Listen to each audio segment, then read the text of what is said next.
Hey everybody, Aaron Cowan, Sage Dynamics, and this is the Gemtech Suppressor's Lunar 9 modular suppressor. I like suppressors. I like modular suppressors even more. I like suppressors that I can take length out of based on what I'm using them for. Personal feeling, the shorter suppressor the better, as long as it doesn't cause pain at the ear.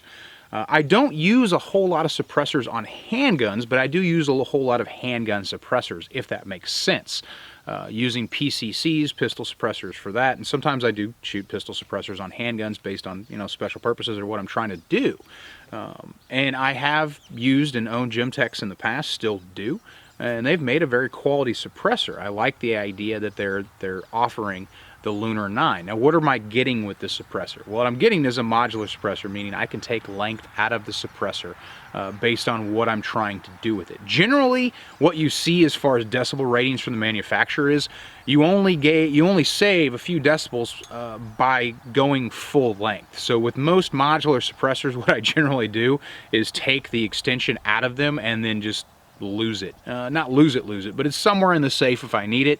But chances are I'm going to leave it in that short configuration for the life cycle of the suppressor. In its full-size configuration, the Lunar 9 is 7 inches. If you take the extension out of it, you're going down to 4.7, so the short suppressor, based on whatever attachment you have on it, versus a pistol booster versus a 3-lug versus a direct thread. That's going to affect the length just a little bit if you're using Gemtech or a third party's accessories for however you're mounting it. But even then, that 4.7-inch suppressor body is going to give you a very short, very maneuverable profile on a handgun, and if you're going to put it on a PCC, or if you're going to run it on a 300 blackout shooting subsonic ammo only. They do rate it for 300 blackout, but only for subsonic ammunition, which my personal feeling is I'm more likely going to shoot subs than supers out of a 300 blackout anyway, so that works out very, very well. You could direct thread that, tuck it inside of a rail, and just kind of forget about it if all you're ever going to shoot is your 300 blackout. Subsonic.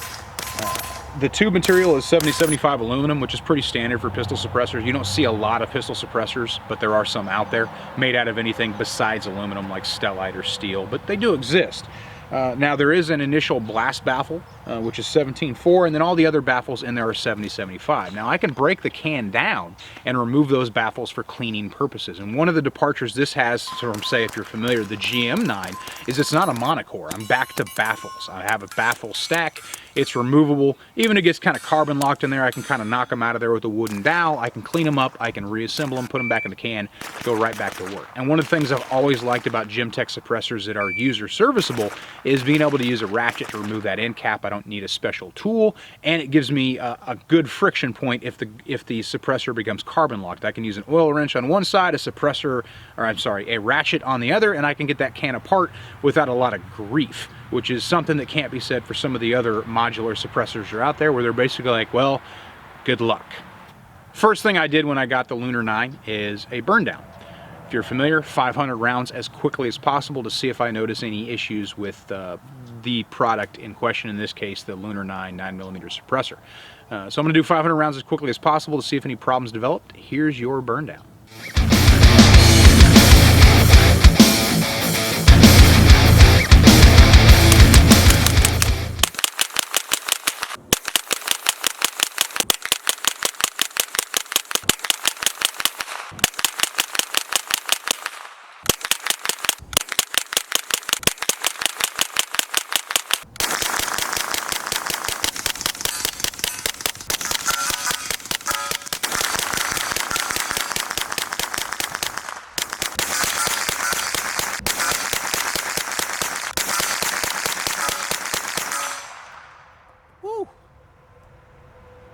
500 rounds went great, flawlessly, no baffle strikes, no strange behaviors, no rattling, no issues when different metals heated at different rates based on, you know, whatever they are.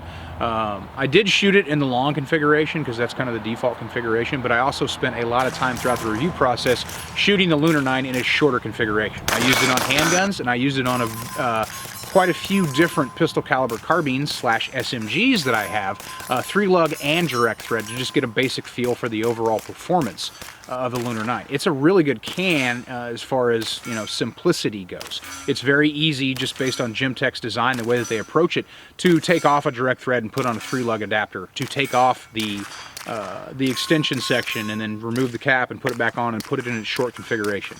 Shot 115, 124, 147, and some 147 specific Remington subsonic through it, and it cycled and performed well on every single firearm that I put it on.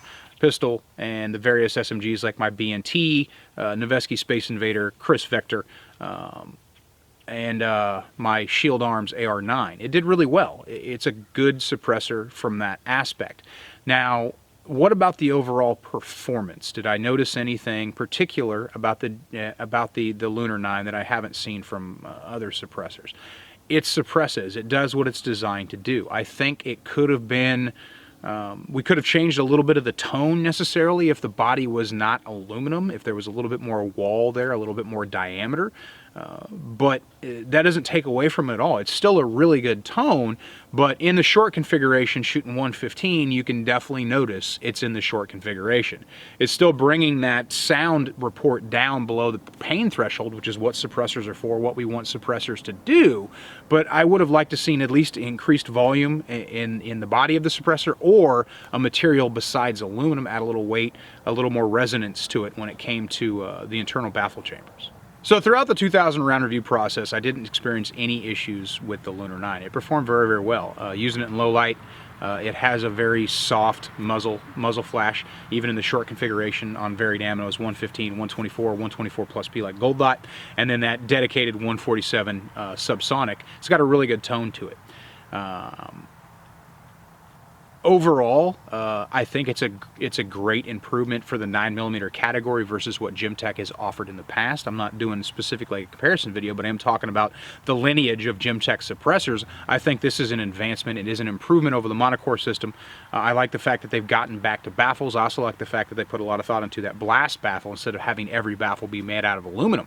I think that that's a good approach, and it's a good way to go with the suppressor. I would have liked to seen, like I said, the diameter be increased just a little bit more, or changing the actual materials of the suppressor body from aluminum to something a little bit more hefty to help manage that resonance and maybe give us a little bit different tone when it comes to the actual report of the shot.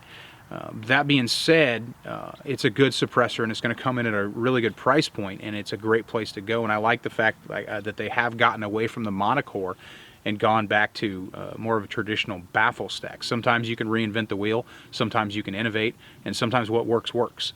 And when it comes to pistol suppressors, just my experience, all the different suppressors I've used, going with a traditional baffle system seems to be the best approach for gas management and reliability for a pistol suppressor that's going to be put on a multitude of different firearms. One thing you definitely have to be aware of with any suppressor, and the Lunar 9 is no different, is there is going to be a point of aim, point of impact shift. So first gun I put it on, I knew was zeroed at 25 meters. Put the suppressor on and just checked it, and I did have a shift, slightly high, slightly right. So it's something you're gonna want to correct.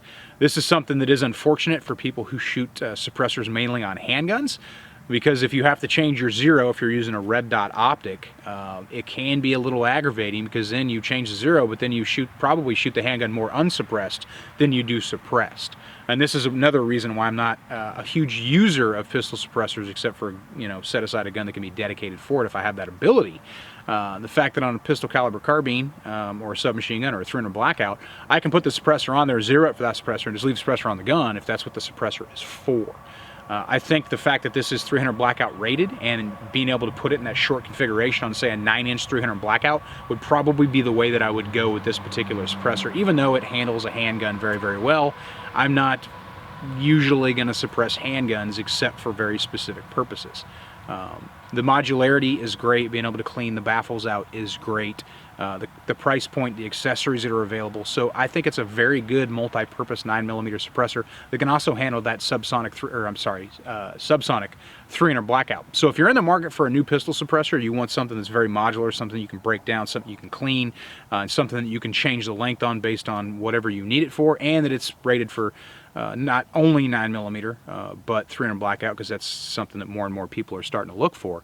The Lunar 9 is definitely a can you should take a hard look at. I'm Aaron Count with Sage Dynamics. Train accordingly.